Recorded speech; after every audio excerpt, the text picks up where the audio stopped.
ত্রয়োদশ জাতীয় সংসদ নির্বাচনের আগে বিভিন্ন জেলার ভোটের মাঠে উত্তেজনা বেড়েছে। ঢাকার প্রার্থী ডিম হামলার শিকার হয়েছেন শরীয়তপুর, চট্টগ্রাম, সিরাজগঞ্জ এবং অন্যান্য এলাকায় ধাওয়া পাল্টা ধাওয়া, চেয়ার ছোড়াছুড়ি, কার্যালয় ভাঙচুর সহ সংঘাতের ঘটনা ঘটেছে।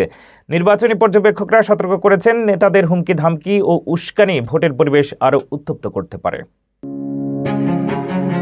ত্রয়োদশ জাতীয় সংসদ নির্বাচনের প্রচারণা শুরু হওয়ার সঙ্গে সঙ্গে বাংলাদেশের বিভিন্ন জেলার ভোটের মাঠ উত্তেজনাপূর্ণ হয়ে উঠেছে। ঢাকায় জামায়াত এনসিপি জোটের প্রার্থী নাসিরউদ্দিন পাটোয়ারি সম্প্রতি ডিম হামলার শিকার হয়েছেন। তিনি অভিযোগ তুলেছেন প্রতিদ্বন্দ্বী বিএনপি প্রার্থীর বিরুদ্ধে। অন্যদিকে জামায়াত এনসিপি জোটের বিরুদ্ধে বিএনপি উস্কানিমূলক ও অশালীন বক্তব্য দেওয়ার অভিযোগ এনেছে। এ ধরনের পাল্টাপাল্টি অভিযোগ ও হুমকি সহ শীর্ষ নেতাদের উত্তেজক বক্তব্য নির্বাচনী মাঠকে আরও সংঘাতপূর্ণ করে তুলেছে।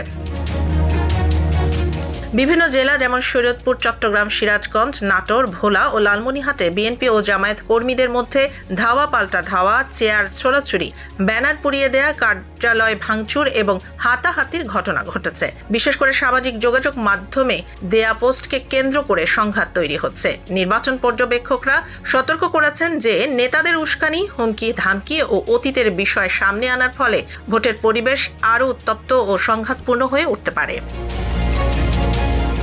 নির্বাচন কমিশন ও প্রশাসন হস্তক্ষেপ করে পরিস্থিতি নিয়ন্ত্রণে রাখলেও বিশ্লেষকরা মনে করছেন ছোটখাটো সংঘর্ষ দ্রুত সমাধান না হলে এটি ভোটের নিরাপত্তা ও জনগণের আস্থার জন্য বড় চ্যালেঞ্জ হয়ে দাঁড়াবে। বিশেষজ্ঞরা রাজনৈতিক দলগুলোর প্রতি সংযত ও দায়িত্বশীল আচরণ অবলম্বনের পরামর্শ দিয়েছেন।